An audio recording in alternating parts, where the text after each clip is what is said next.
जय श्री कृष्णा। श्रीमद् भागवत गीता अध्याय 6। श्रीमद् भागवत गीता के 6ठे अध्याय का महात्म्य। श्री भगवान कहते हैं, सुमुखी, अब मैं 6ठे अध्याय का महात्म्य बतलाता हूँ, जिससे सुनने वाले मनुष्य के लिए मुक्ति करत लगद हो जाती है। गोदावरी नदी के तट पर प्रतिष्ठानुपुर पैठन नामक एक विशाल नगर है, जहाँ मैं पीपलेश के नाम से विख्यात होकर रहता हूँ।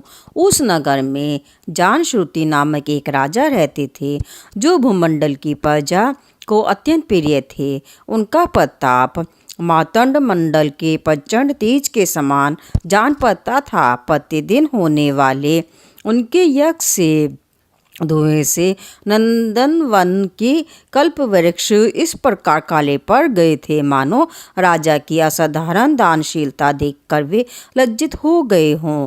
उनके यज्ञ में प्राप्त पुरोडाश के रसवादन में सदा आसक्त होने के कारण देवता लोग कभी प्रतिष्ठानपुर को छोड़कर बाहर नहीं जाते थे।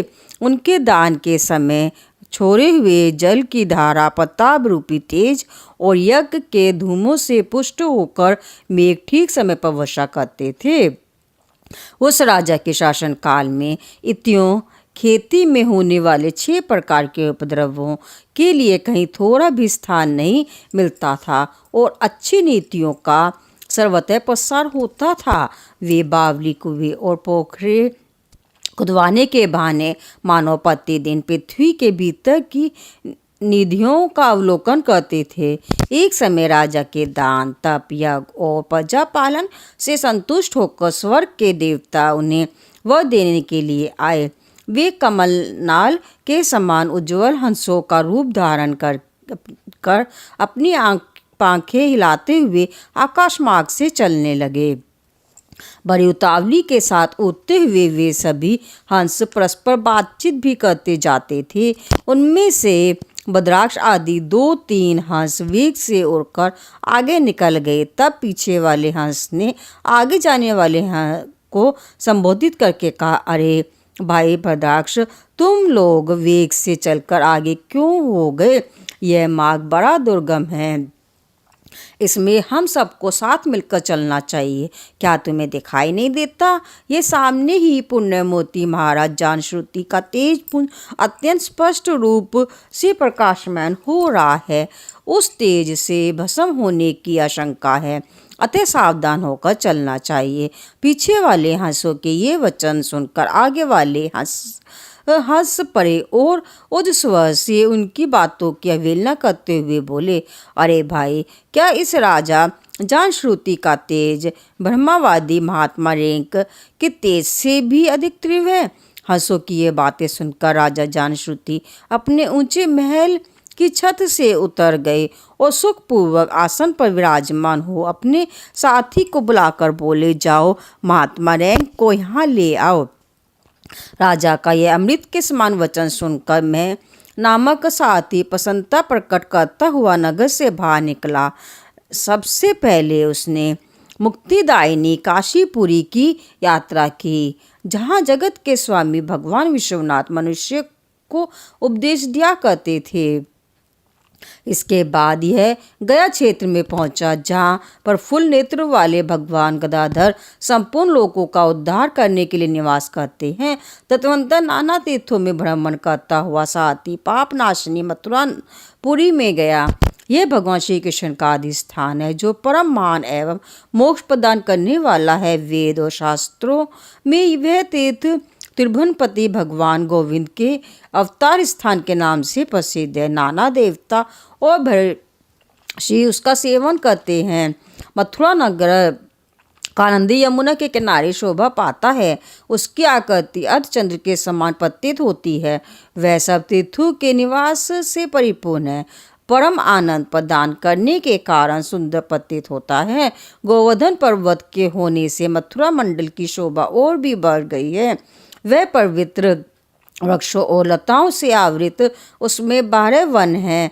वह परम पुण्य में तथा सबको विश्राम देने वाले श्रुतियों के सारभूत भगवान श्री कृष्ण की आधार भूमि है। तत्पश्चात मथुरा से पश्चिम और उत्तर दिशा की ओर बहुत दूर तक जाने पर साथी को कश्मीर नामक नगर दिखाई दिया, जहाँ शंख के समान उज्ज्वल गगनचुंबी महलों की पंक्तियाँ भगवान शंकर के अट्टहास की भांति शोभा पाती हैं, जहाँ ब्राह्मणों के शास्त्रीय आलाप सुनकर मूक मनुष्य भी सुंदर वाणी और पदों का उच्चारण करते हुए देवता के समान हो जाते हैं, जहाँ निरंतर होने वाले यज्ञ धूम से व्याप्त होने के कारण आकाशमंडल मेघों से धुलते रहने पर भी अपनी कालिमा नहीं छोड़ता, जहाँ उपाध्याय के पास आकर छात्र जन्मकालीन अभ्यास से ही संपूर्ण कलाएं स्वतः पढ़ लेते हैं, तथा जहाँ मणिकेश्वर नाम से प्रसिद्ध भगवान चंद्रशेखर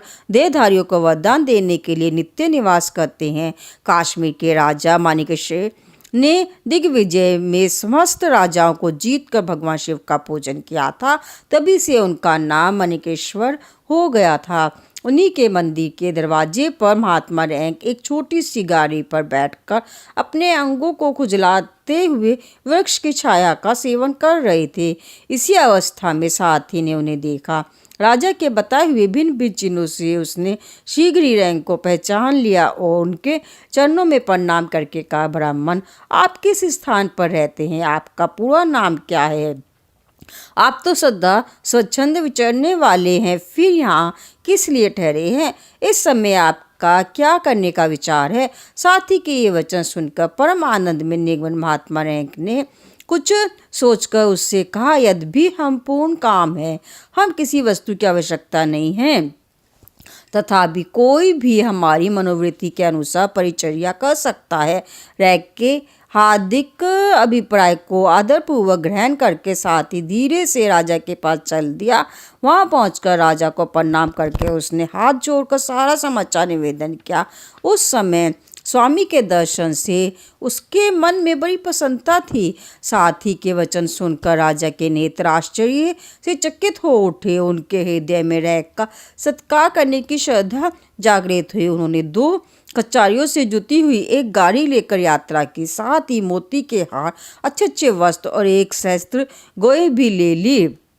काश्मीर मंडल में महात्मा रैंक जहाँ रहते थे उस स्थान पर पहुंचकर राजा ने सारी वस्तुएं उनके आगे निवेदन कर दी और पृथ्वी पर पड़कर साष्टांग प्रणाम किया। महात्मा रैंक अत्यंत भक्ति के साथ चरणों में पड़े वे राजा जानश्रुति पर कुपित हो उठे और बोले, रे शूद्र दुष्ट राजा है, क्या तू मेरा वृत्तांत नहीं जानता? ये कचारियों से जुती हुई अपनी ऊंची गाड़ियां ले जा, ये वस्त्र, मोतियों के हार और ये दूध देने वाली गौएं भी इसमें ही ले जा। इस तरह आज्ञा देकर रैंक ने राजा के मन में भय उत्पन्न कर दिया। तब राजा ने शाप के भय से महात्मा रैंक के दोनों चरण पकड़ लिए और भक्तिपूर्वक कहा, ब्राह्मण, मुझ पर प्रसन्न होइए। भगवान आप में यह अद्भुत महात्म्य कैसे आया? प्रसन्न होकर मुझे ठीक ठीक बताइए। रैंक ने कहा, राजन, मैं प्रतिदिन गीता के 6 अध्याय का जप करता हूँ। इसी से मेरा तेजो राशि देवताओं के लिए भी दुस्सह है। तत्वंतर परम बुद्धिमान राजा जानश्रुति ने यत्नपूर्वक महात्मा रैंक से गीता के 6 अध्याय का अभ्यास किया। इससे उन्हें मोक्ष की प्राप्ति हुई। इधर रैंक भी भगवान माणिकेश्वर के समीप मोक्षदायक गीता के 6 अध्याय का तप जप करते हुए सुख से रहने लगे। हंस का रूप धारण करके वरदान देने के लिए आए हुए देवता भी विस्मित होकर स्वेच्छानुसार चले गए। जो मनुष्य सदा इस एक ही अध्याय का जप करता है वह भी भगवान विष्णु के ही स्वरूप को प्राप्त होता है, इसमें तनिक भी संदेह नहीं है। ये था श्रीमद् भागवत गीता के 6 अध्याय का महात्म्य। बोलो जय श्री कृष्णा। श्रीमद् भागवत गीता का 6 अध्याय। उसके उपरांत श्री कृष्ण महाराज बोले, हे अर्जुन, जो पुरुष कर्म के फल को न चाहता हुआ करने योग्य कर्म करता है वह सन्यासी और योगी है, और केवल अग्नि को त्यागने वाला सन्यासी योगी नहीं है, तथा केवल क्रियाओं को त्यागने वाला भी सन्यासी योगी नहीं है। इसलिए हे अर्जुन, जिसको संन्यास ऐसा कहते हैं उसी को तू योग जान, क्योंकि संकल्पों को न त्यागने वाला कोई भी पुरुष योगी नहीं होता। असमता बुद्धि रूप योग में आरूढ़ होने की इच्छा वाले मननशील पुरुष के लिए योग की प्राप्ति में निष्काम भाव से कर्म करना ही हेतु कहा है, और योग रूढ़ हो जाने पर उस योगरूढ़ पुरुष के लिए सर्व संकल्पों का अभाव ही कल्याण में हेतु कहा है। जिस काल में ना तो इंद्रियों के भोगों में आसक्त होता है तथा न कर्मों में ही आसक्त होता है, उस काल में सर्व संकल्पों का त्यागी पुरुष योग रूढ़ कहा जाता है। यह योग रूढ़ता कल्याण में हेतु कही है। इसीलिए मनुष्य को चाहिए कि अपने द्वारा अपना संसार समुद्र से उद्धार करे और अपने आत्मा को अधोगति में न पहुंचावे, क्योंकि यह जीवात्मा आप ही तो अपना मित्र है और आप ही तो अपना शत्रु है, अर्थात कोई दूसरा शत्रु या मित्र नहीं है। उस जीवात्मा का तो वह आप ही मित्र है, और जिस जीवात्मा द्वारा मन और इंद्रियों सहित शरीर जीता हुआ है और जिसके द्वारा मन और इंद्रियों सहित शरीर नहीं जीता गया है, और उसका वह आप ही शत्रु के सदस्य शत्रुता में बरतता है। हे अर्जुन, सर्दी गर्मी और सुख दुख आदि को में तथा मान और अपमान में जिसके अंतःकरण की वृत्तियां अच्छी प्रकार शांत हैं अर्थात विकार रहित हैं, ऐसे स्वाधीन आत्मा वाले पुरुष के ज्ञान में सच्चिदानंद परमात्मा सम्यक प्रकार से स्थित हैं, अर्थात उसके ज्ञान में परमात्मा के सिवा अन्य कुछ है ही नहीं। ज्ञान विज्ञान से तृप्त है अंतःकरण जिसका तथा विकार रहित है स्थिति जिसकी और अच्छी प्रकार जीती हुई है, इंद्रिया जिसकी रसमान है, मिट्टी पत्थर तथा और स्वर्ण जिसके वह योगी युक्त अर्थात भगवत की प्राप्ति वाला है, ऐसे कहा जाता है। जो पुरुष सदैव मित्र वैरी उदासीन मध्यस्थ द्वेषी और बंधुगणों में तथा धर्मात्माओं में पापियों में भी समान भाव वाला है, वे अति श्रेष्ठ है। इसीलिए उचित है कि जिसका मन और इंद्रियों सहित शरीर जीता हुआ है, ऐसा वासना रहित और संग्रह रहित योगी अकेला ही एकांत में स्थान में स्थित हुआ निरंतर आत्मा को परमेश्वर के ध्यान में लगावे। शुद्ध भूमि में कुशा मृगशाला और वस्त्र हैं, अपरोपरि जिसके ऐसे अपने आसन को न अति ऊंचा और न अति नीचा स्थिर स्थापन करके और उस आसन पर बैठकर तथा मन को एकाग्र करके चित्त और इंद्रियों की क्रियाओं को वश में किया हुआ अंतःकरण की शुद्धि के लिए योग का अभ्यास करें।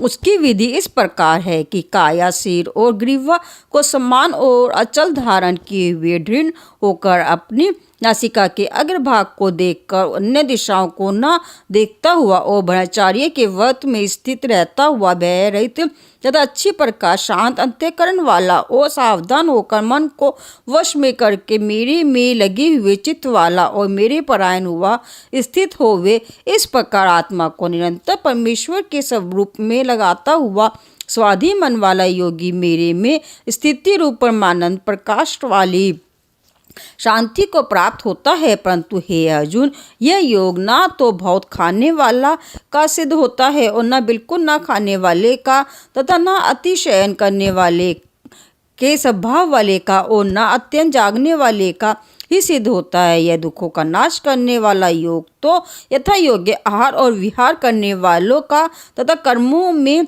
यथा योग्य चेष्टा करने वाले का तथा यथा योग्य शयन करने तथा जागने वाले का ही सिद्ध होता है।